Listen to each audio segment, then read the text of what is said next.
अगर बलात्कार करना इनकी संघ की उस विचारधारा में संस्कार है तो फिर इनसे कैसे उम्मीद करोगे ये न्याय करेंगे। वो बवाल अब शुरू हो गया है ना पूरे उत्तराखंड के अंदर। आज डर के मारे बीजेपी सरकार ने 25 लाख रुपए उनको देने की घोषणा की है। बीजेपी के नेता 11 बलात्कारियों को छोड़ के उनको महिमा मंडित करते हैं, उनको हार डालते हैं। तो सीधा सा मैसेज है कि बीजेपी कितनी संस्कारी पार्टी है और किस तरह के वो लोगों को मॉरल सपोर्ट देती है। उत्तराखंड में तो वैसे भी कानून व्यवस्था अच्छी रहती थी, पर जब से ये सत्ता में आए तब से चौपट कर दी इन्होंने। यही शुरुआत है, डर की शुरुआत है। नहीं तो आज तक भाजपा ने ऐसे कांडों में कभी 1 रुपए देना ठीक नहीं समझा। और ये बीजेपी नहीं है, बलात्कारी जनता पार्टी है, भ्रष्ट जनता पार्टी है, जिसके कुकर्म सबके सामने दिखाई दे रहे हैं। अगर अंकिता को इंसाफ मिलेगा तब हम समझेंगे कि ये देश सुरक्षित है हमारे लिए। ना जाने पता नहीं कितनी ऐसी निर्भया, कितनी अंकिता ऐसी पैदा हो जाएंगी। और डे बाय डे हो रहा है, किसी का निकल जाता है, किसी को दबाया दिया जाता है। यही इस देश के अंदर चल रहा है, बाकी कुछ नहीं। अब इस देश में रहने से भी डर लग रहा है। जो बलात्कार हुआ है देश की बेटी के साथ, ऐसा नहीं होना चाहिए। अब ये देखिए, हमें टाइम बाउंडिंग दी जाती है। एक देश की बेटी के साथ इतना गलत हुआ, उसके बाद मोदी जी की पुलिस आके यहाँ में टाइम बाउंडिंग दी जा रही है कि आप यहाँ से खाली करो। ये लोग हमारे लिए आवाज उठा रहे हैं, बेटी बढ़ाओ बेटी बचाओ का। कहाँ दिख रहा है? सारी बेटियों को खदेड़ के बाहर करा जा रहा है। हम आवाज कहाँ से उठाए? जो जंतर मंतर जैसी जगह में टाइम बाउंडिंग दिए, क्यों दिया टाइम बाउंडिंग? इन लोगों को हमारे साथ खड़ा होकर देश के लिए आवाज उठानी चाहिए। एक बेटी जैसे निर्भया कांड हुआ, ये दूसरा कांड आ रहा है, ठीक है? दूसरे ना जाने कितने कांड आ रहे हैं। अगर जो देश की बेटी एक आधी रात सुरक्षित नहीं हो सकती, तो वो देश में कैसे अपनी आवाज को उठा सकती है? अरे देश की बेटी को घर के अंदर जहां वो जॉब करती थी, जिस एजेंसी में वो जॉब कर रही है, वहीं उसका मर्डर होके उसको मार के बाहर फेंका गया है। तो कहाँ सुरक्षित है? वो तो उसका घर था। तो बाहर स्कूटी वाले को तो पता नहीं ना जाने कितने टुकड़े कर दिए जाएंगे। उत्तराखंड से नीलम जी हमारे साथ है। में सारे संस्कारी लोग हैं। संस्कार दिख रहा है ना। 5 बजे के बाद ग्राउंड खाली करवा दिया जाता है। यहाँ सारी देश की बेटियां इकट्ठी है। अगर आपको देश की आवाज उठानी चाहिए थी तो यहाँ हमें बैठने की इजाजत देती, ना कि टाइम बाउंडिंग 5 बजे की इजाजत दी जाती। बढ़ाया, दाम बढ़ाया तो वो बैठ गई धरने पे। आज वो बता दो कहाँ बैठी है? सोई है। अब तो सो रही है। जितने वीआईपी लोग हैं, जितने भी नेता हैं, जितने भी आला ऑफिसर हैं, किसी को कोई फर्क नहीं पड़ता। ना जाने देश में कितनी बेटियों के साथ बलात्कार हुए थे, उनको कोई फर्क नहीं पड़ता, क्योंकि उनके घर की खुद की बेटी नहीं होती। ये सिंपल घर की बेटी है। इसमें सिर्फ एक ही बात कहना चाहेंगे, इतने सारे महिलाओं के ऊपर अत्याचार हो रहे हैं, उसके बावजूद मोदी सरकार ने उनके कोई कठोर कदम नहीं उठाए अभी तक। उसके लिए हमें जंतर मंतर भी क्यों आना पड़ रहा है? जैसे ही उनको ये सूचना मिलती है कि पुलकित आर्या नामक व्यक्ति ने ये सब किया है, तुरंत क्यों नहीं उसको पकड़ के सजा मिल जाती है? उसके लिए हमें आंदोलन क्यों करना पड़ रहा है? आप सोचिए। अंकिता आर्या, जो अंकिता भंडारी है, उनके पिता कहते हैं कि भाई जो बुलडोजर चलाया गया है, जो रिजॉर्ट तोड़ा गया, वो सबूत मिटाया गया। क्या लगता है? बिल्कुल सही कह रहे हैं, सबूत मिटाया गया है। बिना सजा मिले ही आपने बुलडोजर चला दिया। उसके कमरे की जांच नहीं करी, ये जानने की कोशिश नहीं करी कि वो हादसा कैसे हुआ, उनके बीच में क्या बातचीत हुई। सारे सबूत तो उस कमरे में ही मौजूद थे। तो मौजूद जैसे निकालने से पहले ही बुलडोजर चला देने के कारण यही है। इसीलिए पुलकित आर्या इतने टाइम से, आप देखिए हफ्ता भर हो चुका है, अभी तक उसकी गिरफ्तारी तक नहीं हुई है। और लड़कियों कैरियर है, वो रिजॉर्ट खोला क्यों गया है? फिर आप बताइए ना। उसके आप रिव्यूज देखिए। आप अगर गूगल में सर्च करें, मैंने भी परसों सर्च करा, उस होटल के रिव्यूज बताते हैं वो 5 स्टार 4 स्टार रिजॉर्ट्स में आता है, सारी सुविधाओं से संपन्न है, सेफ है, सिक्योर है। तो क्या लड़कियां जॉब करना भी बंद कर दें? आप तो हमें यहाँ सिर्फ बॉयज अलाउड है, यहाँ लड़कियां अलाउड नहीं है। तो क्यों जॉब क्यों दिया उन्होंने? अगर 19 साल की लड़की कोई मजबूरी में मजदूर, बाल मजदूर, देखिए कितनी बेटियां अपने सर के ऊपर बोझा ढोके काम करती है। तो देश में मोदी जी, अमित शाह जी और उत्तराखंड के गृह मंत्री ने दिए कि 19 साल की बेटी को काम करने का अधिकार नहीं है, उनको सिर्फ घर में रहने का अधिकार है। 21 के बाद वो घर से बाहर निकले तो उनके घर में राशन पहुंचा दे, वो नहीं निकलेंगी, मजबूरी से निकली ना। बेटी पढ़ाओ बेटी बचाओ का क्या नारा रहेगा? सुरक्षित नहीं है। ये तो 2014 में कहा गया था बहुत हुआ महिलाओं पर अत्याचार, अब की बार मोदी सरकार। तो मोदी सरकार में देख रहे हैं ना जाने कितने बलात्कार हो रहे हैं। मोदी सरकार में यही तो हो रहा है। यही हो रहा है। लग रहा है कि आप महिला सुरक्षित नहीं है। अगर अंकिता को इंसाफ मिलेगा तब हम समझेंगे कि ये देश सुरक्षित है हमारे लिए। ना जाने पता नहीं कितनी ऐसी निर्भया, कितनी अंकिता ऐसी पैदा हो जाएंगी। और डे बाय डे हो रहा है, किसी का निकल जाता है, किसी को दबाया दिया जाता है। यही इस देश के अंदर चल रहा है, बाकी कुछ नहीं।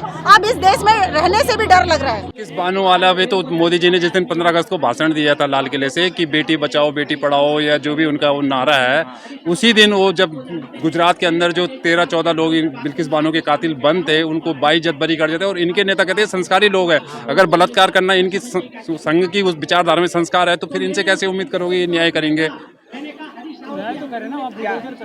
बिल्डोजर चलाना केवल सबूत मिटाना है। इनको पता था कि वहाँ कुछ ना कुछ सबूत सारे बचाने के षड्यंत्र है। इन्होंने रिमांड नहीं ली उस कातिल की कि भाई अगर यहाँ पे हमारी अभी कोई जंतर मंतर में लड़ाई होती तो हमें रिमांड मांगी जाती है हमारी कि इनको 15 दिन की रिमांड लो। वहाँ तो रिमांड ही नहीं मांगी गई, सीधे जेल नहीं, उनको VIP उसमें रखा गया।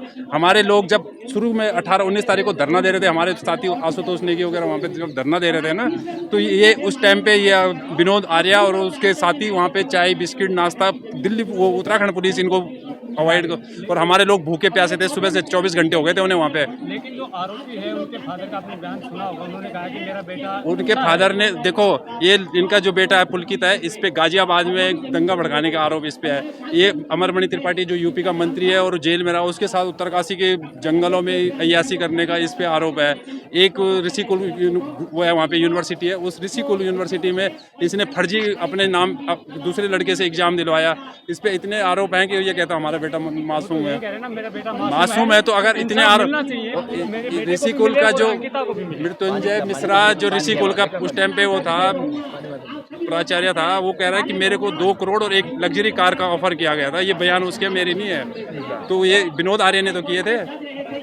तो ये सब क्या लगता है, कहते हैं भारतीय जनता पार्टी वाले लोग तो कहते हैं भाई कि हमारी पार्टी में सब संस्कारी है, कोई तो इनके संस्कार अगर ऐसे संस्कार है तो फिर तो आप क्या बोले उनके संस्कारों को। अच्छा। आप तो देख ही रहे हो कि चाहे वो बलात्कारियों को फूल माला पहनाते हो, किसी के मर्डर करने वाले को फूल माला पहनाते हैं, अगर दूसरे धर्म के हैं तब तो और ज्यादा खुशी के साथ पहनाते हैं। लेकिन अमित शाह जी ने तो कहा था ना रात के 12 बजे भी निकले जिससे, तो वो यूपी के लिए कहा था, उत्तराखंड के लिए नहीं कहा। उत्तराखंड में तो वैसे भी कानून व्यवस्था अच्छी रहती थी, पर जब से ये सत्ता में आए तब से चौपट कर दी इन्होंने। उत्तराखंड सरकार में भी तो बीजेपी है। वो सही है, उत्तराखंड में भी बीजेपी है, मगर उत्तराखंड में नौबत ही नहीं आती। यूपी में आती थी ऐसी नौबत, उत्तराखंड में तो 24 घंटे आज़ादी है।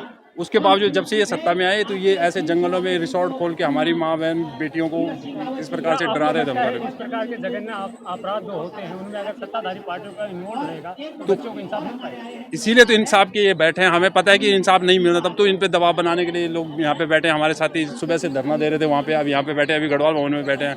तो दिल्ली में भी हमारे लोग इतने वो हैं कि भरोसा नहीं है इन पे। लेकिन सरकार तो काम कर रही है ना, कार्रवाई तो हो काहे की कार्रवाई कर रही है, दबाव पड़ रहा तब कार्रवाई कर रही, नहीं तो कौन सा कार्रवाई कर रही थी। पार्टी से निष्कासित किया वही विनोद आर्य, 2 महीने बाद वही फिर मंत्री होगा और उसी विभाग में होगा।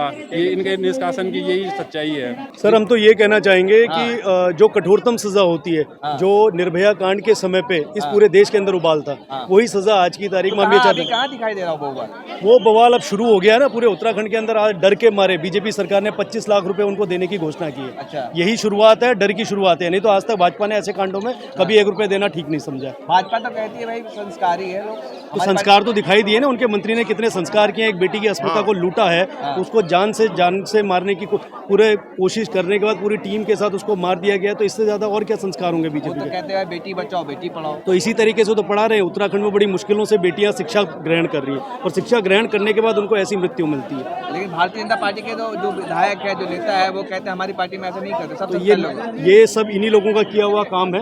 अरे भाई साहब, ये उन्हीं लोगों का किया हुआ काम है। और ये बीजेपी नहीं है, बलात्कारी जनता पार्टी है, भ्रष्ट जनता पार्टी है, जिसके कुकर्म सबके सामने दिखाई दे रहे हैं। तो ये उनके द्वारा किए हुए।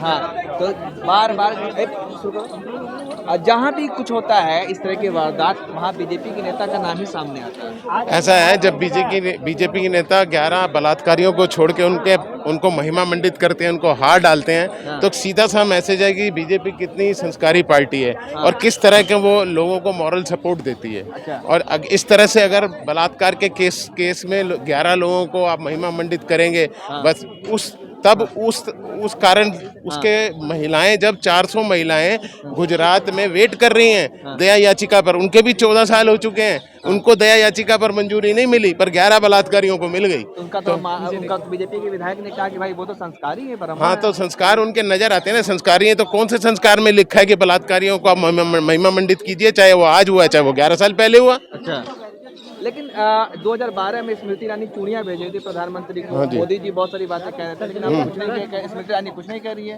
स्मृति ईरानी अब क्यों कहेंगी? जो उनको सुविधाजनक लगेगा उसके बारे में बोलेंगी। उनको सीट भी तो बचानी है। अगर सीट नहीं बचानी होती तो जरा सा कुछ बोलेंगी तो अगले दिन सीट से जाएंगी। वो उबाल वो बवाल जो 2012 में था, पूरा देश सड़क पर आ गया था निर्भया कांड के बाद।